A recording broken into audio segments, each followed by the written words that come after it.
Hammaga salom hurmatli obunachilarimiz. Avtolider avtosaloniga GX460 restylinga keldi. Bu обновленный versiyasi 2022 4.6 litr V8 296 tot kuchi bu avtomobilimizda. Restylinga birinchi izmeneniyasi bu faralari, keyin reshotkasi va svetodiodli optikasi. Undan tashqari eng katta izmeneniya salonda. Hozir obzor davomida hammasini ko'rsatib etib beramiz. Tomosha qilishda davom etinglar. Avtomobilimiz orqa tarafida hech qanaqa boshqa izmeneniyalarimiz yo'q. Eshigi yoniga ochiladi. Mana bu yerda knopka bor, lobovaya ochsanglar bo'ladi. Bundan tashqari 3-qatori ham mavjud avtomobilimizda. Avtomobilimizda beskuluchovoy dostupimiz mavjud. Полностью elektropaketli avtomobilimiz, qizil sochniy salon, juda chiroyli va pamyat sideniyalari mavjud.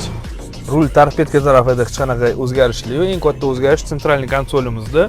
Eskicha monitor o'rniga yangicha современный qo'yilgan 18 dyuym 360 gradus kameralari bor. Bu sensorli, deflektorlari pastga tushirilgan. Bu yerda klimat kontroli в ряд terilgan va mana bu yerda ходовой часть, pnevmopodveska часть управленияsi eskicha mana knopkalaydi. Uni mana bu yoqqa chiroyli qilib skromni terishgan. Analog soat o'rniga digital qo'yishgan va mana bu yerda multimediani управленияsi. Avtomobilimizda yana touchpad ham mavjud. Mana 570 ga o'xshab LX va xolodilnigi ham bor. Avtomobilimiz $125 ming. Kimga qiziq bo'lsa, aloqaga chiqinglar, e'tibor uchun rahmat.